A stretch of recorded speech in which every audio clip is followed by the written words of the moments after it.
नमस्कार, मैं हूं मनोज वर्मा और आप देख रहे हैं अनादि टीवी का विशेष कार्यक्रम सत्ता का फाइनल। प्रदेश में इन दिनों राम भक्त बनने की होड़ लगी है। अयोध्या में राम मंदिर के भूमि पूजन से पैदा हुए माहौल में भाजपा और कांग्रेस ये साबित करने में लगे हैं कि राम में उनकी आस्था किसी से कम नहीं है। बीजेपी के लिए यह नई बात नहीं है, लेकिन चौंकाने वाला रुख कांग्रेस का है। मगर इसी बीच अयोध्या में राम मंदिर के शिलान्यास से पहले रामधुन गाने वाली कांग्रेस को अब गंगा जल याद आया है। भाजपा भले ही वादे के मुताबिक अभी तक गंगा को शुद्ध नहीं कर पाई हो, लेकिन कांग्रेस जरूर गंगा जल से शुद्ध का युद्ध अभियान छेड़ने वाली है। लेकिन मजे की बात यह है कि पार्टी छोड़ी कांग्रेस के विधायकों ने, लेकिन गंगा जल मतदाताओं को बांटा जाएगा। इस कोरोना काल में जब पीड़ितों की संख्या बढ़ती जा रही है, मुख्यमंत्री के बाद मंत्री विधायक लगातार शिकार बन रहे हैं, ऐसे में अभियान कैसे सफल होगा, इस पर संशय है। कांग्रेस विधायकों के बीजेपी में शामिल होने को लेकर कांग्रेस पलटवार की मुद्रा में है। कांग्रेस का कहना है कि जिस तरह बीजेपी ने राजनीति की शुचिता को ध्वस्त कर उसे अपवित्र किया, उसी को कांग्रेस गंगा जल छिड़ककर शुद्ध करेगी। कांग्रेस नेता उपचुनाव वाले 27 विधानसभा क्षेत्रों में गंगा जल लेकर जाएंगे और यह लोगों को बताएंगे कि किस तरह बीजेपी ने कांग्रेस की चुनी सरकार को एक षड्यंत्र के तहत गिराया है, जिससे राजनीति अशुद्ध हुई है। आइए जानते हैं कि इस अभियान पर कांग्रेस संगठन उपाध्यक्ष चंद्र प्रभाष शेखर का क्या कुछ कहना है। तो कमलनाथ जी जब मुख्यमंत्री थे तब उन्होंने राज्य शासन की ओर से इस अभियान को व्यापक रूप से चलाया।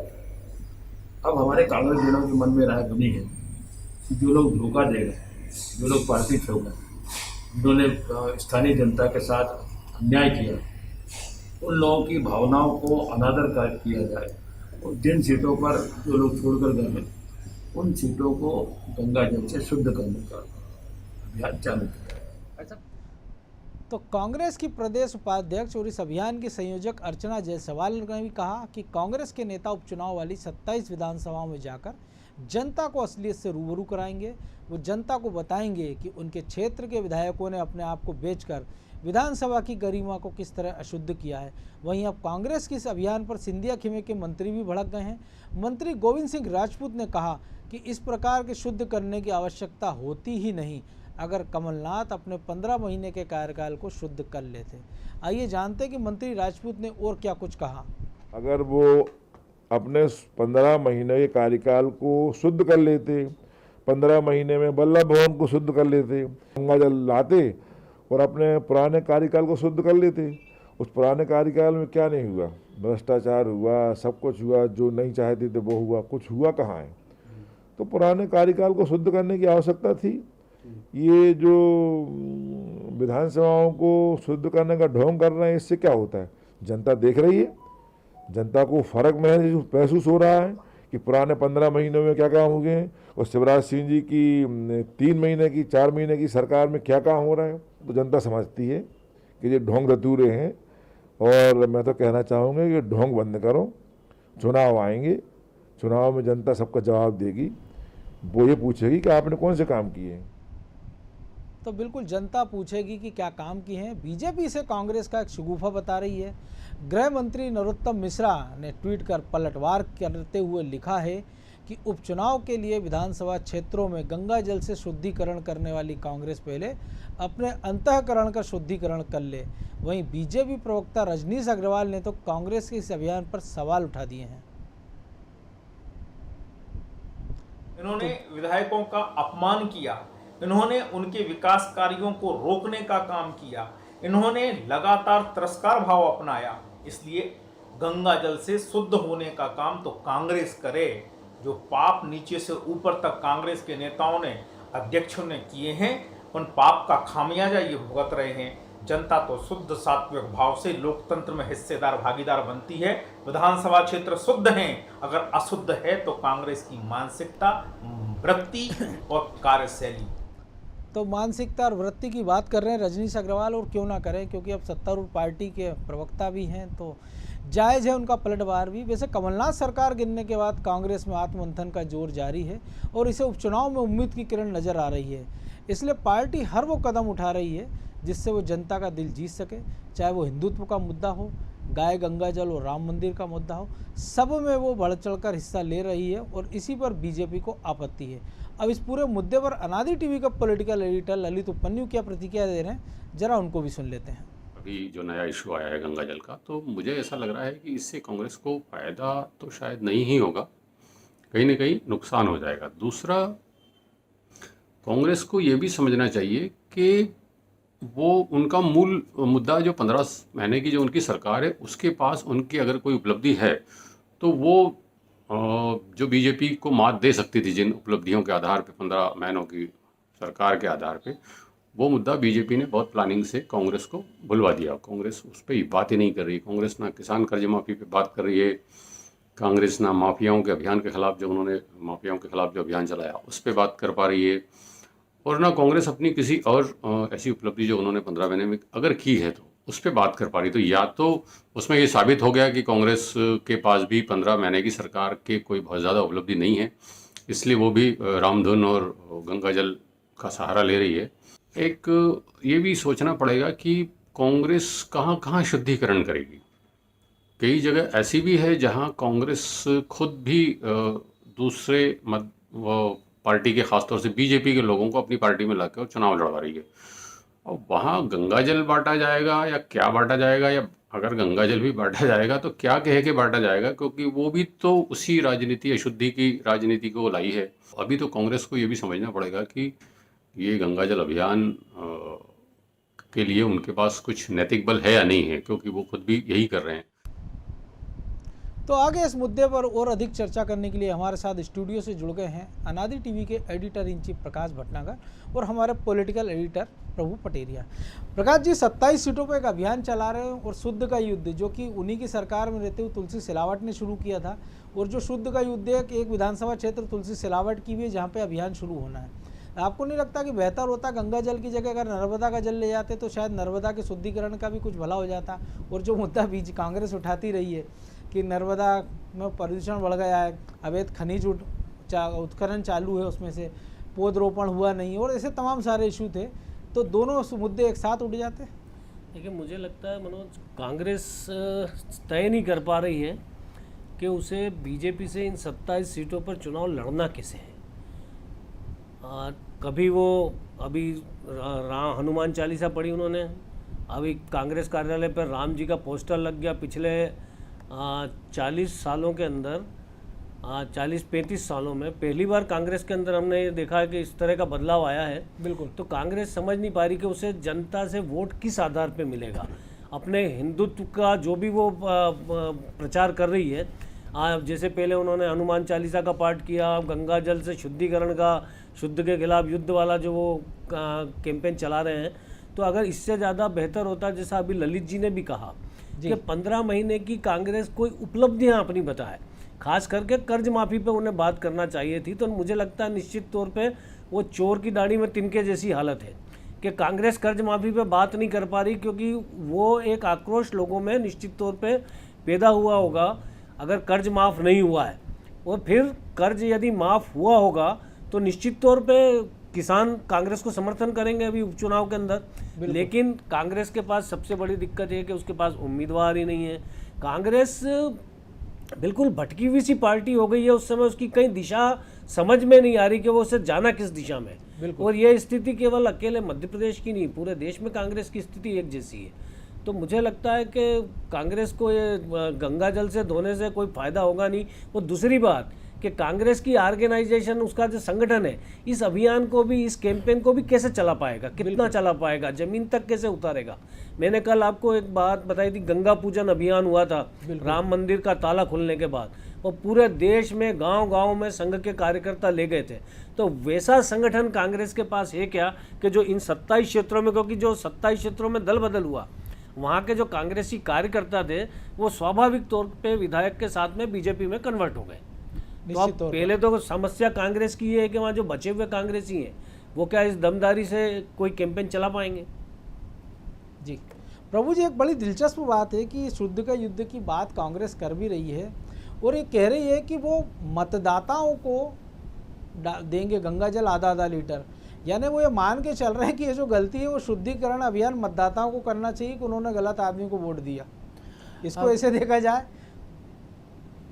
मनोज जी, मेरी नज़र में ये कांग्रेस का आत्मघाती कदम है। कोई भी राजनीतिक दल किसी भी व्यक्ति को लेकर यदि इस तरीके का शुद्धिकरण अभियान चलाता है, गंगा जल बांटकर, गंगा जल बांटना इस शुद्धि का प्रतीक है जो संस्कारों में है, भारतीय संस्कारों में, और घर घर में पूजा पाठ होता है तो जो अशुद्ध चीज़ें हैं उसके लिए गंगा जल का प्रयोग किया जाता है।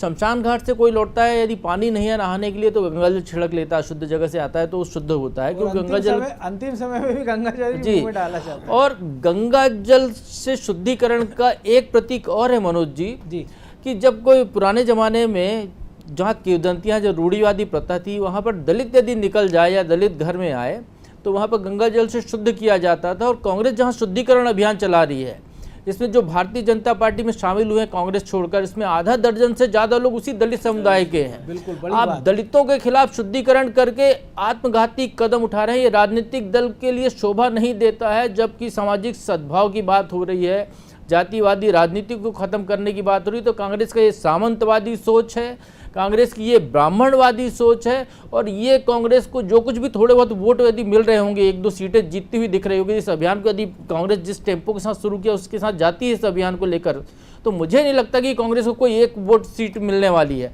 जो हैं उनके पास दलित समुदाय के लोग, शायद उनको भी कांग्रेस छोड़नी पड़ेगी, क्योंकि कांग्रेस की यदि ये मानसिकता दिखाई दे रही है तो एक तरफ दिग्विजय सिंह जो खुद को अल्पसंख्यक का हितैषी साबित करने की कोशिश कर रहे हैं, और कमलनाथ जब राम जी की पूजा कर रहे हैं, हनुमान भक्त कहला रहे हैं, वहाँ पर ये सवाल उठा रहे हैं। वहाँ पर ये जो शुद्धिकरण का अभियान है ये पूरी तरह से सामाजिक वैमनस्यता बढ़ाने वाला अभियान है, और ये कोई भी राजनीतिक दल के लिए शोभनीय कतई नहीं कहा जा सकता। क्या कहेंगे प्रकाश जी? एक बड़ी बात है क्योंकि आधा दर्जन मनोज जी, मेरे आग्रह है इस पे किसी कांग्रेस के प्रवक्ता से बात की जाए, कांग्रेस के नेता से बात की जाए कि भाई ये क्यों कर रहे हैं, क्या दलितों के खिलाफ ये उनका अभियान है? तो अपने आप में एक बड़ी चीज है। बिल्कुल एक बड़ी बात आपने कही है। जी प्रकाश जी, आप कुछ कह रहे थे, जब तक हम कोशिश करेंगे कि कांग्रेस के प्रवक्ता को जोड़ा जाए। नया एंगल दिया है और एक सोचने का नया विषय है जी, कि वाकई में जो विधायकों ने इस्तीफे दिए हैं, इनमें से बड़ी संख्या उन लोगों की है जो आरक्षित वर्ग की सीटों से चुनाव जीते हैं, खास करके ग्वालियर चंबल संभाग में, जहां दलितों के अंदर एक अपनी एक अलग उसकी भावना है, जहां जातिगत संघर्ष की घटनाएं आमतौर पे होती है। तो वहां पे दलित आंदोलन उठा था, दलित आंदोलन वहीं से उठा था, जिसके कारण कांग्रेस की सरकार बन पाई। वो कांग्रेस, हाँ, उसके कारण वो आक्रोश जो था वो बीजेपी के प्रति फूटा था। तो कहीं इस बार कांग्रेस ने अपने पैरों पे कुल्हाड़ी तो नहीं मार ली, ये एक बहुत निश्चित तौर पे सोचने वाली बात है। बिल्कुल, मुझे लगता नहीं कि कांग्रेस के कार्यक्रम कौन तय कर रहा है। बड़े मतलब ताज्जुब की बात है कि कांग्रेस अपनी मूल चीज़ों से हटके पूरे हिंदूवाद की तरफ जा रही है, और समझ में नहीं आ रहा उन्हें किस आधार पे वोट मिलेंगे इन 27 उपचुनावों में। क्या इस आधार पे मतदाता वोट देगा कि आप ने अपना दिल परिवर्तन कर लिया है, अब आप अल्पसंख्यक से बहुसंख्यकवाद की तरफ चले गए हैं? किस आधार पे वोट देंगे आखिर? बिल्कुल बड़ी बात है। लेकिन जो प्रभु जी ने भी कहा कि निश्चित तौर पे, और आपने भी कहा कि कांग्रेस ऐसा लग रहा है कि नहीं आपको कि किसी चौराहे पर खड़ी हो गई है और चारों दिशाओं में उसको समझ में नहीं आ रहा जाना कहाँ, और वो घूम घूम कर उसी दिशा में आती है। जैसे हम देखते थे कि लोग जब पानी का संकट रहता है तो नदी किनारे गड्ढा खोदते हैं पानी की आस में, 2 फीट खोदते हैं, उनको लगता है कि इसमें पानी नहीं, बगल में 2 फीट का खोद देते हैं। ऐसे कर करके वो 100-200 फीट खोद देते हैं, लेकिन पानी नहीं मिलता है। जबकि वो प्रयास करें कि एक ही गड्ढे को थोड़ा और गहरा करें तो शायद पानी मिल जाए। तो उस स्थिति में कांग्रेस आ गई है। निश्चित तौर पे मनोज, आपने सही उदाहरण दिया है कि कांग्रेस की स्थिति बिल्कुल ऐसी है कि कांग्रेस तय नहीं कर पा रही है, वो नए नए गड्ढे खोद के कोशिश कर रही है। लेकिन सबसे बड़ी बात जो है कि जो क्षमता, आप ये एक इस पे गौर करिए कि जो 15 साल की एंटी इनकम्बेंसी को अपने पक्ष में स्पष्ट तरीके से नहीं भुना पाए, बड़ा वादा करने के बाद, और उस एंटी इनकम्बेंसी को शिवराज सिंह चौहान ने थाम लिया एक तरह से। थोड़ी सी चूक जो बीजेपी से हुई होगी तो मुझे लगता नहीं तो बीजेपी बहुमत से सरकार बना लेती। और मतलब आप किस्मत का खेल देखिए कि फिर भी बीजेपी की सरकार आ गई 15 महीने बाद। तो अगर ये भी संभव नहीं होता, अगर कमलनाथ ढंग से सरकार चला रहे होते, निश्चित तौर पे अगर वो सबको संतुष्ट कर रखने की कला जानते तो, लेकिन उन्हें पता नहीं किस मुगालते में, किस भ्रम के वो शिकार हुए। उन्हें लगा कि बहुत स्पष्ट बहुमत की सरकार चला रहे हैं और उनकी सरकार में कुछ नहीं होना, जबकि रोज़ बीजेपी के नेता धमकी देते थे सरकार गिराने की, कांग्रेस के विधायक असंतोष व्यक्त कर रहे थे, लेकिन उसके बावजूद भी उन्हें नहीं चेते। और 15 महीने उन्होंने पता नहीं क्या किया। जो ललित जी कह रहे हैं कि 15 महीने में कोई उपलब्धि, क्या उपलब्धि बताएंगे आप? ट्रांसफर पोस्टिंग, रोज एक अधिकारी की 3-3, 4-4 पद स्थापना है, आपके पास बताने के लिए क्या है? और अगर कर्ज माफी आपका मुद्दा है और आपने कर्ज माफ़ किए ईमानदारों से, चलो मान लीजिए कि आप पूरे नहीं कर पाए, तो अगर जो पहले चरण में भी आपने कर्ज माफ़ किए, दूसरे चरण में भी कर्ज माफ़ किए, और अगर आप सीना ठोक कर जनता के बीच जाके बता सकते हो कि हमने कर्ज माफ़ किया इसलिए हमें वोट दो, बाकी का कर्ज भी हम माफ़ करेंगे, बिल्कुल। अगर आप ये कह सकते हो तो मुझे लगता है कि निश्चित तौर पे आज भी किसान उनको वोट दे सकता है। लेकिन इन 15 महीनों में और ये जो पिछले 6 महीने कोरोना के काल में शिवराज सिंह सरकार के जो भी कामकाज हुए हैं, मैं रोकूंगा प्रकाश जी आपको। भूपेंद्र गुप्ता जी हमारे साथ कांग्रेस से जुड़ गए हैं, वो मैं चाहूंगा कि प्रभु जी आप ही उनसे सीधा सवाल कर लें। भूपेंद्र जी आपको आवाज आ रही है? अरे प्रभु जी आप करिए ना सवाल। अरे जी भूपेंद्र जी हम कर रहे हैं आपसे सवाल। नमस्कार भूपेंद्र जी, ये जो अभियान चल रहा है आदेश करिए शुद्धिकरण का अभियान गंगा जल से, तो आप भी बुंदेलखंड से हैं, हम भी बुंदेलखंड से हैं, और लगभग सब पूरे प्रदेश में ये सभी लोग जानते हैं, देश में ये शुद्धिकरण क्यों कर रहे हैं, जबकि आपके जो जहाँ चुनाव हो रहे हैं वहाँ 6 से ज़्यादा लोग उसी दलित वर्ग से हैं जिसके खिलाफ शुद्धिकरण होता है, तो सामाजिक व्यवस्था का भाव जागृत होता है। तो एक तरीके से ये भारतीय जनता पार्टी को एक मुद्दा दे रहे हैं। आपकी वो आवाज प्रॉपर नहीं आ रही है। भूपेंद्र जी, प्रभु जी का सवाल ये है कि बुंदेलखंड से आप भी आते हैं, वो भी है कि जो शुद्धिकरण होता है वो जब पुराने समय में देखा हमने कई जगह प्रथा है कि जब दलित या ऐसी जाति के लोग आ जाते हैं, जब उनके जाने के बाद शुद्धिकरण गंगा जल से किया जाता है। और अभी जो चुनाव होना है, आधा दर्जन से ज़्यादा उसमें से दलित सीटें हैं, रिजर्व सीटें हैं, तो आपको नहीं लगता कि ये अभियान उसके खिलाफ है, या भारतीय जो संस्कृति है उसके खिलाफ ये अभियान है आपका? नहीं, ये जो है आचरण के लिए वो है। हम लोग तो उनको गंगा जल की बोतल देंगे हर घर में जाके जी, और वो खुद ही जो है इसका शुद्धिकरण करेंगे। हम लोग थोड़ी कर रहे हैं, हम लोग तो केवल गंगा जल उन्हें उपलब्ध करा रहे हैं।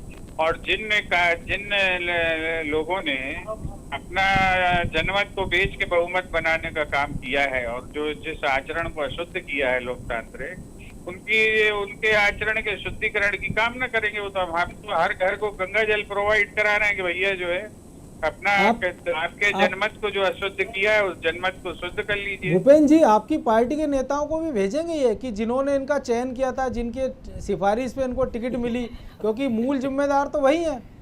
नहीं, वो जिम्मेवार नहीं है। पूरे जो है जहाँ है 18 लाख मतदाताओं ने वोट दिया है। नहीं, मतदाताओं तक तो आप ही ने चुन के भेजा ना कि ये जिता हुए है, ये हमारा उम्मीदवार है, ये हमारा उम्मीदवार है। आपने उसको बी फार्म दिया, आपने उसको सिंबल दिया, तो जो जिम्मेदार नेता है, पहले आपको नहीं लगता कि गंगा जल भेजने की शुरुआत पीसीसी से होना चाहिए?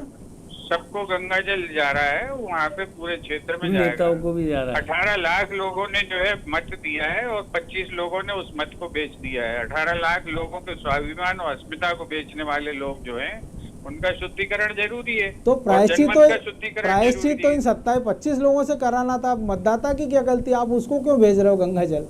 मतदाता ही तो उनको शुद्ध करेगा, और कौन करेगा? वही तो गंगा है, मतदाता ही तो गंगा है, उसी में तो इनका स्नान होगा, तब तो ये समझ में आएगा तो इनको। उन्हीं मतदाताओं ने तो इनको चुनकर भेजा था।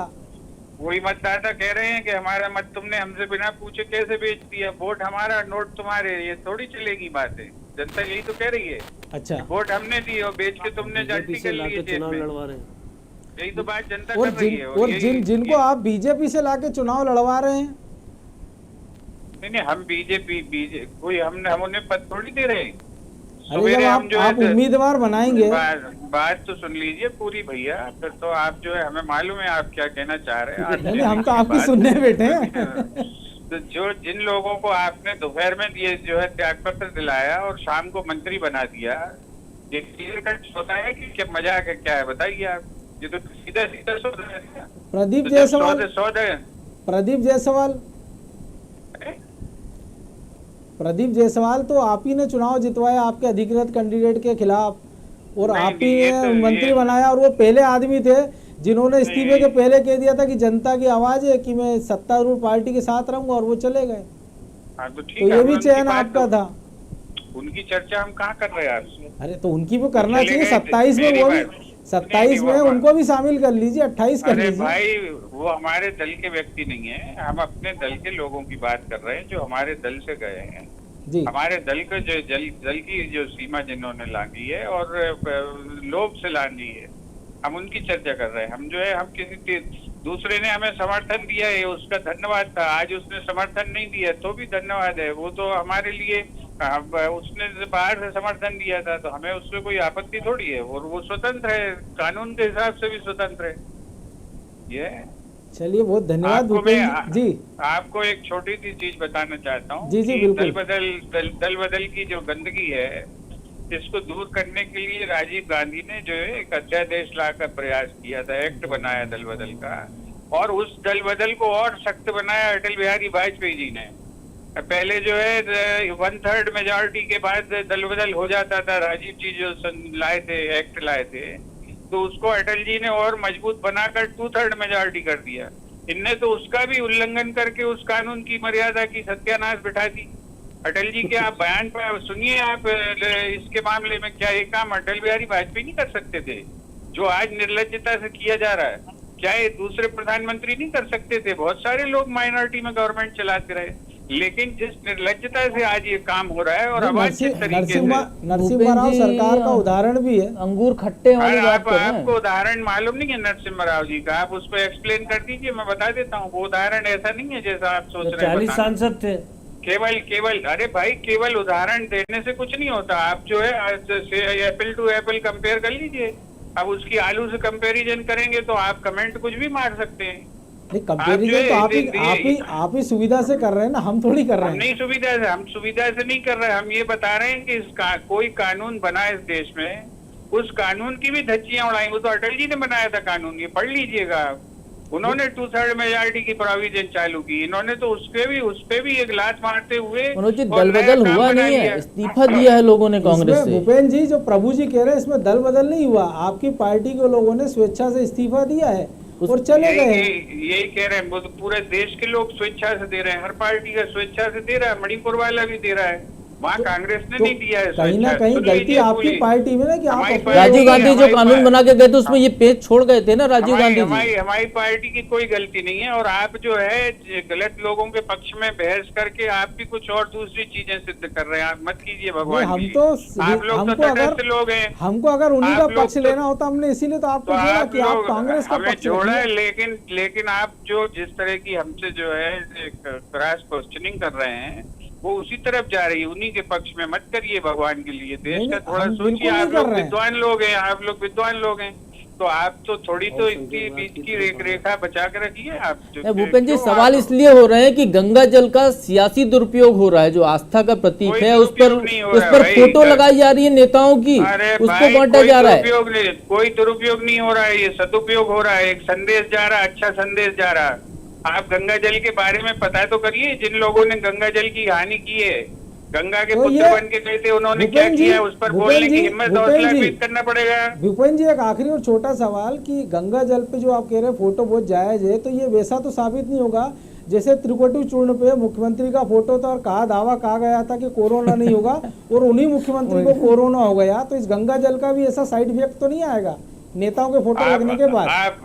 आप अच्छे व्यक्ति हो। आपने जो अभी बयान दिया है 2 सेकंड पहले, इसमें आप देशद्रोही घोषित हो जाएंगे। आप क्यों ऐसा प्रयत्न कर रहे हैं? बिल्कुल, आप उसकी चिंता छोड़ दीजिए।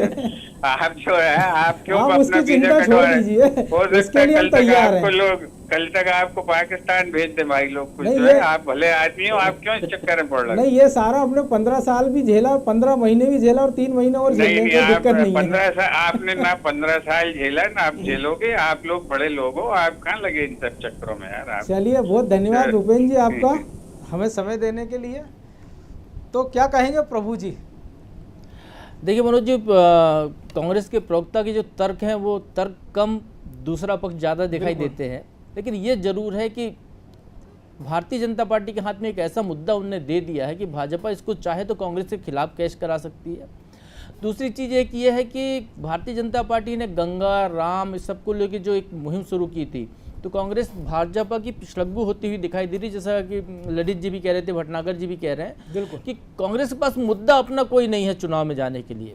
भाजपा जो जिस मैदान पे उसको उतारना चाह रही है, कांग्रेस उसी मैदान पर उतर रही है और नुकसान वो अपना करती हुई दिखाई दे रही है। प्रकाश जी, आपकी भी एक छोटी सी प्रतिक्रिया जल्दी से। मुझे लगता है कि जो जिस हिंदुत्व के जिस रास्ते पे वो जा रही है, तो मतदाता आखिरकार उसी को अपनाएगा जिस पे उसे बिल्कुल भी शक नहीं है इस मामले में। जैसे आप देखेंगे कि अल्पसंख्यक भारतीय जनता पार्टी को वोट नहीं देते हैं, तो उन्हें पता है कि हमें बीजेपी को वोट नहीं देना, ये बीजेपी को भी पता है, इसलिए उनकी राजनीति बहुसंख्यकवाद पे है। अब अगर कांग्रेस भी उसी रास्ते पे जा रही तो बहुसंख्यकों का भरोसा, अगर उस बात हिंदुत्व के आधार पे हम बात करेंगे तो वो निश्चित तौर पे बीजेपी के पक्ष में ही जाएगा, कांग्रेस को इसका कोई लाभ नहीं मिलेगा। बिल्कुल, यानी सियासी गड़बड़ी कांग्रेस ने कर दी, गलती कह सकते हैं। बहुत धन्यवाद आप दोनों मेहमानों का, बहुत बहुत शुक्रिया इस चर्चा में भाग लेने के लिए। तो निश्चित तौर पे जो कांग्रेस ने अभियान शुरू किया है, अब वो क्या रंग लाएगा वो देखने वाली बात है। लेकिन एक तरह से उन्होंने, जैसा कि प्रभु पटेरिया जी ने भी कहा, कि एक नई दिशा मोड़ने की कोशिश की है उन्होंने। एक जो कदम कह सकते हैं कि आत्मघाती कदम उन्होंने उठा लिया है। अब इस आत्मघाती कदम को वो समय रहते संभाल पाते हैं या नहीं, इस पर भी चर्चा करना होगी और इसके लिए हमको थोड़ा सा इंतजार करना होगा। लेकिन बैठे बिठाए बीजेपी को कांग्रेस ने एक नया मुद्दा जरूर दे दिया है, क्योंकि जिस सॉफ्ट हिंदुत्व पे कांग्रेस जा रही थी वो वापस उसी स्थान पर आकर खड़ी हो गई है जहां से वो 4 दिन पहले चले थे। अब इस चौराहे से कौन सी नई राह वो निकालते हैं, ये देखने वाली बात होगी। सत्ता का फाइनल में आज इतना ही। मुझे दीजिए इजाज़त और आप देखते रहिए अनादि टीवी। नमस्कार।